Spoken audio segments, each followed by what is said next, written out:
Salam alaikum, bienvenue à tous dans ce nouvel épisode de Mes Bricolos, épisode numéro 3 de la saison 2. Alors déjà, lors de la saison 1, j'ai réalisé environ 50 vidéos et une des vidéos, c'était l'épisode numéro 24 de Mes Bricolos. Je parlais de l'iPad Pro et je parlais de l'iPad Pro à l'occasion de la keynote d'Apple qui avait eu lieu à l'époque, c'était le 20 avril 2021. Et donc, dans cette vidéo, je parlais un petit peu de mon ressenti de ce nouvel iPad Pro avec cette puce M1. Et c'était intéressant d'en parler parce qu'il y avait vraiment un bond technologique qui était remarquable. Donc, pour ceux qui n'ont pas vu la vidéo, je vous encourage à mettre pause sur cette vidéo et à aller la découvrir avant de continuer de visionner cet épisode. Et pour ceux qui sont abonnés à mes vidéos, vous l'avez déjà certainement consulté, mais c'est toujours intéressant de la revoir. Et puis, alors évidemment, j'en profite. Pour ceux qui ne sont pas abonnés, abonnez-vous. Ça encourage un petit peu les algorithmes Google et on en a bien besoin quand on fait des vidéos du Maroc. Alors, je parlais de cet iPad Pro dans cette vidéo, cet épisode numéro 24, parce que en fait, c'était assez incroyable. C'est ce que j'ai expliqué juste avant, le bond technologique qui a eu lieu dans cet iPad Pro, notamment avec les nouveaux silicone Apple, les puces M1. Et alors là, je suis sur le site d'Apple et c'est assez impressionnant. Il explique très bien, hein, mais en fait, il parle justement de cette puce M1 qui augmente la puissance de cet iPad de façon considérable. En plus, couplé avec le nouvel iPadOS 15 qui est sorti d'ailleurs cette semaine, ce qui me donne l'occasion de faire cette vidéo. C'est assez impressionnant aujourd'hui. Cet iPad permet et a des fonctionnalités qui sont incroyables et on va en parler justement. XDR, c'est le nouvel écran. Alors la 5G, je parlais du nouvel écran après, mais je m'arrête sur la 5G parce que le site le montre. En fait, la 5G n'a absolument aucun intérêt. Déjà parce que la plupart des pays dans le monde ne sont pas équipés 5G. Alors ça pourra l'être plus tard, mais pour l'instant, c'est pas du tout une technologie sur laquelle je vais m'arrêter. Mais par contre, évidemment, le nouveau processeur qui augmente considérablement la puissance de la machine, qui permet de notamment faire ce qu'on voit sur l'image là sur la droite, de la réalité augmentée. Et ça, quand on est designer, c'est pas mal. Quand on est architecte, c'est très intéressant. Et donc là, ils expliquent que quand même, ça augmente les capacités graphiques et CPU, donc puissance de la machine de moitié quand même. Hein. C'est énorme. Et puis après, cet écran qui est absolument incroyable, alors qui n'existe que pour la version 12,9 pouces de l'iPad Pro, qui existe en deux versions, mais c'est juste... l'iPad Pro existe en deux versions, mais l'écran n'est disponible que sur la version 12,9 pouces. Mais cet écran XDR, en fait, est incroyable. Une luminosité dingue, un taux de rafraîchissement qui est bien supérieur aux écrans des autres concurrents. Enfin, c'était vraiment, en termes de rendu lumineux, c'est fou. En termes de définition, c'est incroyable. Donc, quand on travaille l'image, tout d'un coup, ça a son importance parce que vous avez un vrai outil qui vous rend les couleurs correctement, qui vous permet d'avoir une bonne luminosité, peu importe où vous êtes, si vous êtes dans un endroit lumineux. Et puis moi qui suis à Marrakech, des fois, je peux vous dire qu'on ouvre l'iPad, on voit plus son écran. À l'époque, j'en avais un plus ancien, on voyait plus son écran quand on était à l'extérieur. Là, pour le coup... alors vous allez savoir, mais je l'ai acheté, mais je m'en suis servi et c'est impressionnant. Hein.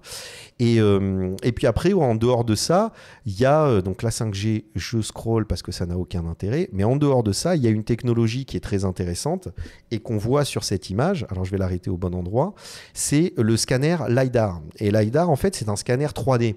Alors, il est utilisé déjà sur les iPhones et ça permet de faire des prises de vue, c'est-à-dire des photos où en fait il peut remarquer, donc il fait des photos plus précises avec des flous, etc. Bon, moi je suis pas photographe, donc, mais ça permet d'avoir une meilleure qualité quand on souhaite faire des photos. Mais quand on est designer, architecte ou créatif, tout d'un coup le scanner 3D peut avoir un autre objectif. On le voit avec la réalité augmentée, mais une des choses qu'ils avaient présentées dans cette vidéo, donc là on voit avec la réalité augmentée et le jeu, mais une des choses qu'ils avaient montré dans cette vidéo, c'était pas uniquement la réalité augmentée, c'était la capacité de pouvoir scanner des objets et de pouvoir les numériser en 3D, ce qui est absolument incroyable. Et après, donc, ils ont le nouvel Apple Pencil, deuxième génération, et donc, évidemment, compatible avec l'Apple Pencil, enfin, le stylo Apple. Si je commence à parler en anglais, je vais faire un accent totalement foireux et ça va vous déconcentrer dans la vidéo. Donc, il faut s'y faire, c'est pas très grave. Et donc j'ai expliqué dans cet épisode numéro 24 de mes bricolos que pour le coup, le bond technologique de cet iPad était tellement énorme que ça devenait très intéressant pour les gens qui font des métiers créatifs. Alors bien sûr pour d'autres, mais moi de mon angle de vue, de mon point de vue, étant designer, j'expliquais que tiens, c'est pour le coup, ça devenait un objet très intéressant. Alors certes, si vous allez sur l'iPad 12,9 pouces avec cet écran XDR, avec un minimum de mémoire à l'intérieur pour pouvoir stocker des images, des 3D et tout ça, bah le prix augmente très très rapidement et on n'est pas loin de 20 000 dirhams. Mais je pense, et au regard de ce que j'avais vu, c'était une prise de risque, mais je me suis dit c'est un investissement qui vaut le coup quand on fait un métier créatif. Et donc, j'ai acheté. Et donc vous le voyez dans votre petit écran là en bas, je me suis procuré cet iPad Pro avec cet écran XDR. Et justement, cette vidéo, c'est un peu... Alors, je l'ai reçu en août, je m'en suis servi pendant un mois. Bien évidemment, j'ai pas... un objet de cette technologie-là, au bout d'un mois, vous n'avez pas une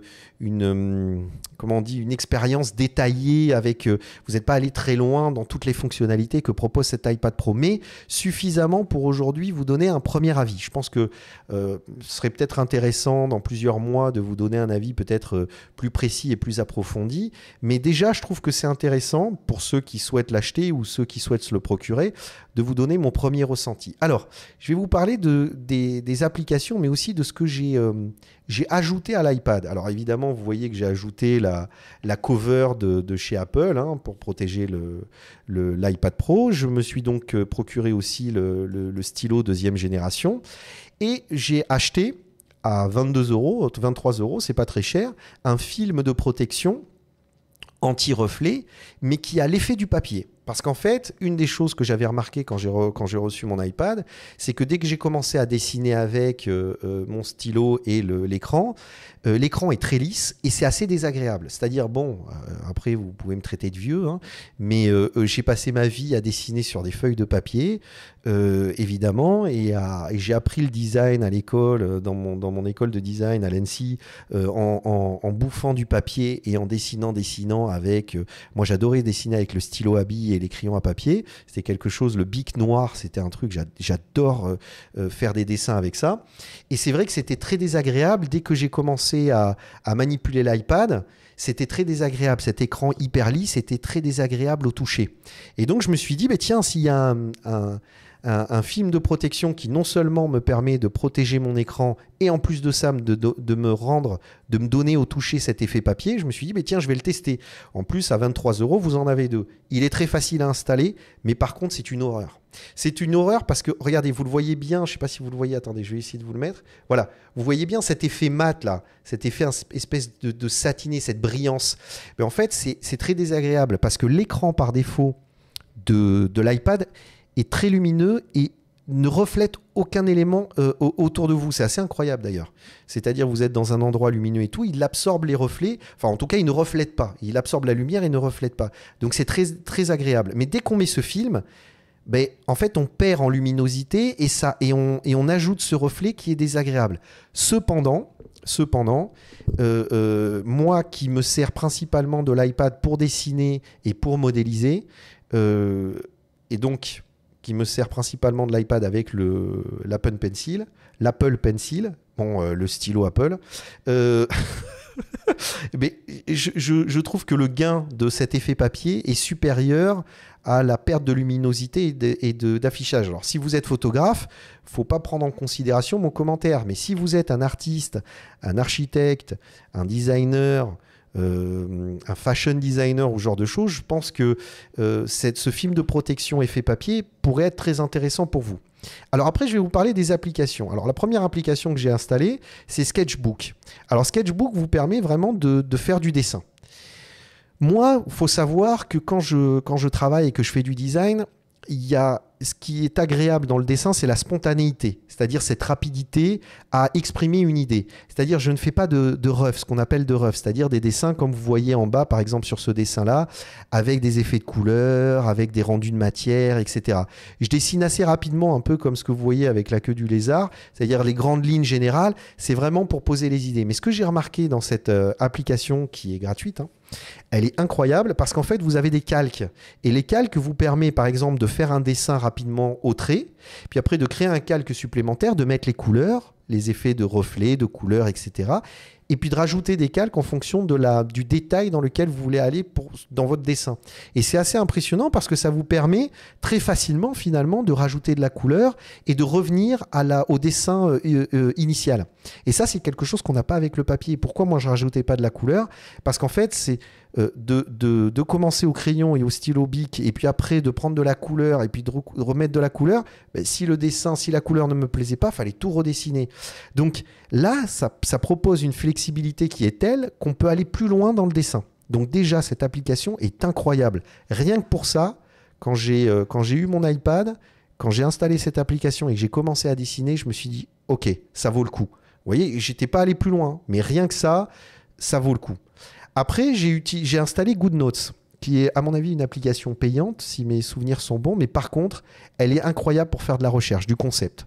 C'est-à-dire, vous prenez des screenshots avec votre iPad, vous allez sur Internet, vous téléchargez des images, vous allez dans votre bibliothèque de photos, vous prenez une photo, vous importez ces photos dans GoodNotes et vous commencez à écrire par-dessus, à dessiner par-dessus, à noter des idées.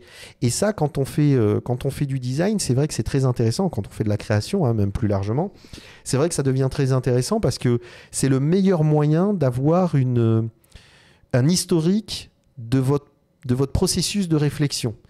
Et cette application est très bien faite. Alors en plus, vous pouvez créer et enregistrer chaque projet individuellement. Enfin, c'est vraiment bien fait. C'est synchronisé avec le cloud. Vous avez accès à toutes ces réflexions et ces données sur, par exemple, votre iMac, votre MacBook Pro, peu importe, mais sur toutes les autres plateformes, vous y avez accès. Donc c'est vraiment hyper intéressant. Alors après, j'ai découvert cette application et là, j'étais séché parce qu'une fois que j'ai téléchargé les deux applications qui me permettent de faire de la recherche en fait et dans lequel j'utilise principalement le stylo d'Apple. Vous voyez, je dis plus Apple Pencil. Et je me suis dit, maintenant, on va utiliser le scanner 3D, en tout cas, cette nouvelle technologie embarquée. Et là, c'est incroyable. Polycam est une application qui littéralement scanne votre environnement. Mais vraiment. Hein. Alors, la définition n'est pas impressionnante, c'est-à-dire que c'est un peu grossier. Alors plus l'objet est gros, plus vous pouvez aller dans le détail, mais moi par exemple j'ai scanné les objets qu'il y avait autour de moi, dont notamment ma souris d'ordinateur. C'est assez sommaire, c'est-à-dire le polygonage de la pièce est assez sommaire. Mais par contre, par exemple vous travaillez pour un client, vous faites de l'architecture d'intérieur, ce qu'on appelle du design d'espace. Vous arrivez dans cet espace, vous prenez quelques mesures pour savoir à peu près la surface de l'espace sur lequel vous allez travailler. Vous sortez votre iPad, vous ouvrez Polycam et vous scannez en 3D la pièce. Une fois que vous arrivez chez vous, vous exportez votre scan 3D, vous l'importez dans votre logiciel de 3D et là, vous avez toutes les dimensions, vous avez absolument tout accessible. Donc, quand vous travaillez votre objet 3D, votre décoration, peu importe, vous avez tous les éléments nécessaires qui vous garantissent que ce que vous avez conçu va totalement s'intégrer dans l'espace qui est prévu pour. Après, quand vous travaillez un objet 3D, c'est pareil. C'est-à-dire, ce qui est impressionnant, c'est qu'il est capable de scanner son environnement, que ce soit un objet ou un espace. Et en plus de ça, comme il se sert des optiques, il fait le rendu, le mappage, ce qu'on appelle le mapping, c'est-à-dire en gros l'effet de couleur et de matière. Alors, c'est sommaire, mais c'est un très bon c'est un très bon indicateur. Alors, par exemple, ce qui est très intéressant, c'est que quand je vais chez des artisans et que je vois un petit peu les objets qu'ils réalisent et que je veux les intégrer, je veux intégrer de l'artisanat tel quel dans mes 3D pour le montrer à mes clients, mais vous scannez l'objet artisanal, vous l'intégrez dans votre 3D et donc vous pouvez exprimer à vos clients à la fois ce que vous allez acheter chez les artisans parce que ça s'intègre totalement dans votre projet, ou alors et les nouveaux objets que vous allez créer et intégrer dans cet espace. Donc c'est absolument formidable, c'est absolument incroyable. Et cette application, alors déjà j'étais convaincu avec l'iPad Pro sur les deux premières applications qui sont finalement des applications relativement basiques, mais qui permettent de la recherche. Mais alors là, je suis arrivé là-dessus, j'étais cloué. Et aucun ralentissement de la machine. C'est-à-dire, vous scannez, vous avez votre maillage. C'est impressionnant. C'est vraiment impressionnant. Alors, une fois que j'ai fait cette découverte, je suis allé sur Shaper 3D, qui est en fait une application qui permet de faire de la modélisation 3D. Donc là, il n'utilise pas le scanner 3D LiDAR, mais il vous permet de modéliser une 3D, votre idée. Donc, je suis allé voir plus précisément le site. Et j'ai trouvé ça assez intéressant parce que comme vous utilisez le stylo d'Apple, tout d'un coup, ça devient beaucoup plus intuitif. J'ai téléchargé l'application, j'ai commencé à m'en servir. Ça ne m'a pas beaucoup plu. C'est-à-dire, j'ai trouvé ça intuitif, mais quand on utilise des logiciels comme Rhinoceros, on se rend compte que cette application est relativement basique. Ça ne va pas vraiment dans le détail, ça ne nous permet pas de faire du paramétrique, ça ne nous permet pas d'aller loin dans la conception. Alors peut-être si vous êtes étudiant, ça peut être intéressant, hein, moi je dis pas. Si vous voulez vite fait modéliser, vous êtes dans l'avion et puis vous avez une idée, vous cherchez à la modéliser, pourquoi pas. Cette application est gratuite en téléchargement, mais elle est très limitée quand elle est gratuite. Et alors là, quand on découvre les prix, c'est hors de prix. Mais vraiment, alors bien sûr, c'est tout un système de modélisation 3D, mais quand je dis que c'est hors de prix, c'est que c'est annuel en fait. Et vous payez 500 €, 5000 dirhams marocains, pour la licence par an. D'accord? Alors pour vous donner un ordre d'idée, toute la suite Adobe, hein, Photoshop, Illustrator, Adobe Premiere, etc., qui vous permet de travailler l'image, qui sont vraiment des logiciels très importants quand on est designer, que ce soit graphique, produit, espace, architecture et tout, on est dans les 600, 800 € par an. D'accord? Donc quasiment pour le même prix, un peu plus, 30% plus cher, mais quasiment pour le même prix, vous avez ce logiciel, mais qui est relativement limité. C'est-à-dire que là, pour le coup, moi, j'utilise Rhinoceros. Et d'ailleurs, j'ai fait un épisode, et je vous conseille d'aller le voir, où je parle de Rhino 7, parce que, pareil, il y a eu une évolution au niveau de ce logiciel qui est absolument incroyable. Mais quand on est designer et qu'on utilise des plugins, dont notamment Grasshopper, on est architecte et tout, ce logiciel, c'est une tuerie. Mais vraiment, hein. SolidWorks, c'est beaucoup trop complexe. 3ds Max, Maya, etc., c'est du maillage. Là, ce logiciel, c'est absolument parfait pour faire du design. Pour faire à la fois des objets très précis d'ingénierie ou des objets un peu moins précis où on veut exprimer simplement une idée. Alors certes, il n'existe pas sur iPad. Certes, on ne peut pas s'en servir avec le stylo Apple. Mais par contre, certes, il coûte 1000 €, mais vous payez la licence une fois, vous n'avez pas besoin de la repayer. C'est à vie. Vous avez ce logiciel à vie. Donc honnêtement, quand on fait du design et qu'on est un professionnel, moi je vous conseille plutôt d'investir sur Rhino. Mais la problématique que j'avais quand j'ai voulu me servir de Shaper 3D, donc de cette application sur l'iPad, c'est que moi je veux m'en servir pour qu'une fois que j'ai fait mon design et que j'ai modélisé ma 3D, je puisse utiliser mon iPad pour la réalité augmentée. Et donc, pouvoir charger sur mon iPad ma modélisation 3D, ma 3D, et pouvoir utiliser la réalité augmentée pour positionner ma 3D dans un espace, pour montrer à mes clients, ne serait-ce que même pour moi. Vous imaginez, vous êtes avec votre artisan, vous avez fait votre modélisation 3D, vous lui donnez les plans, et puis après vous utilisez votre iPad et vous lui posez dans son atelier l'objet virtuel. C'est incroyable. C'est en termes de rapidité, pour exprimer le détail, la fabrication, l'assemblage, etc. C'est phénoménal. Mais moi, je me suis dit, en utilisant Rhino, est-ce que c'est compatible avec mon iPad? C'est complètement compatible. En fait, il faut utiliser Adobe Dimension, qui fait partie de la suite Adobe. Mais ça, je veux dire, quand vous êtes un professionnel de la création, vous avez la suite Adobe. Adobe Dimension, n'importe quel logiciel de 3D, vous exportez dans un format précis, Adobe Dimension va l'intégrer, vous faites votre texturage, donc la texture, la couleur, l'assemblage, vous le faites sur Adobe Dimension, et Adobe Dimension permet de l'exporter pour l'application Adobe Aero, et Adobe Aero, c'est à tomber par terre, c'est un truc de dingue. Mais vraiment, hein, je vous en parle parce que je l'ai testé. Hein. J'ai fait une 3D. J'avais une 3D que j'avais fait sur Rhino qui était très complexe, avec beaucoup de polygones, assez compliqué. Je l'ai importé dans Adobe Dimension. Ça m'a pris franchement 10 secondes. Dans Adobe Dimension, je m'étais jamais servi de cette application. Très intuitif. Alors, elle permet pas grand-chose, mais elle permet de mettre des couleurs, des matières, des textures. Elle permet de travailler son assemblage, etc.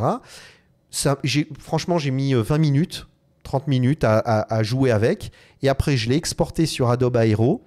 Et comme vous utilisez le cloud de Apple, d'Adobe, pardon, pas de Apple, mais d'Adobe, mais vous utilisez le cloud, vous téléchargez votre 3D sur Adobe Aero. Puis après, quand vous ouvrez l'application Adobe Aero avec votre compte, votre 3D est présente dans votre iPad. Vous avez juste à le placer dans l'espace et ça fonctionne super bien.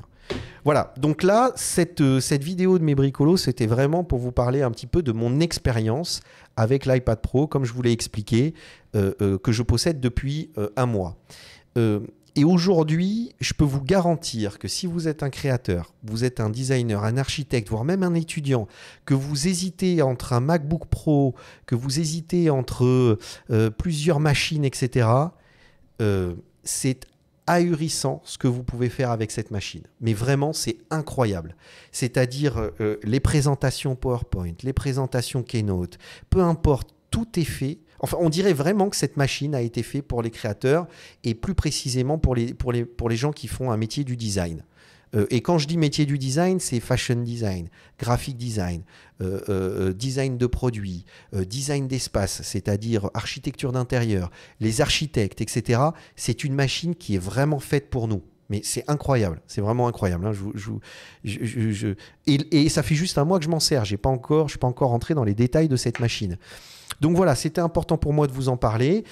C'est vrai que c'est cher, mais c'est ce qu'il propose. Et puis, avec la puce M1, aucun problème de puissance. Hein. J'ai jamais eu un moment donné, et pourtant j'ai mis une 3D parce que je me suis dit, je devais vous expliquer, au moins le tester relativement en profondeur pour vous donner un avis le plus objectif possible et le plus sincère possible. Et je peux vous garantir que la machine n'a jamais ralenti, et elle n'a jamais bien évidemment planté. Alors je terminerai là-dessus. J'ai installé l'iPadOS 15. Je suis très déçu. Je suis vraiment déçu parce que je m'étais dit, comme il utilise le même processeur, le même silicone que le MacBook Pro, les applications du MacBook Pro seront compatibles avec l'iPad Pro M1, donc avec ce processeur. Parce que dès que vous avez un processeur commun, ce que vous faites tourner sur la machine, sur une machine A, peut tourner sur une machine B. Et bien en fait, l'iPadOS 15, même s'il a des petites fonctionnalités supplémentaires, est très limité. Et j'ai vu une vidéo justement qui parlait de ça en se disant presque qu'ils ont fait exprès parce que la machine est tellement incroyable qu'elle pourrait concurrencer. On achèterait même plus de MacBook. Le MacBook Air, le MacBook Pro, ça sert même plus à rien parce que vous avez même le clavier, là, la housse avec le clavier. Si demain vous pouvez installer des applications qui tournent sur un MacBook, pourquoi acheter un MacBook? Je veux dire, autant acheter l'iPad Pro et ça devient tout de suite très compétitif et beaucoup plus intéressant. Donc j'ai vu une vidéo où le mec soulevait même cette question-là. Et c'est vrai que ça peut être une des raisons. Peu importe, tel qu'il est, avec les fonctionnalités et les applications qu'il a, c'est absolument incroyable. Et je vous le conseille, peut-être d'économiser, de voir comment vous pouvez vous le procurer, etc. ou de le tester. Maintenant, laissez votre commentaire. Si vous l'avez, n'hésitez pas. Si vous avez d'autres questions, n'hésitez pas à le mettre en commentaire. J'essaierai d'y répondre. Voilà, on en discute. C'est-à-dire, moi, ce qui est intéressant, c'est que dans mon métier, j'essaie de vous donner tous les outils et les expériences que j'ai, les remarques, mes commentaires, mais tout ça pour vous permettre, vous, d'avoir plus d'idées sur où aller, quoi faire, quelle machine acheter, quel logiciel utiliser. Donc c'est vraiment dans cette volonté de partage.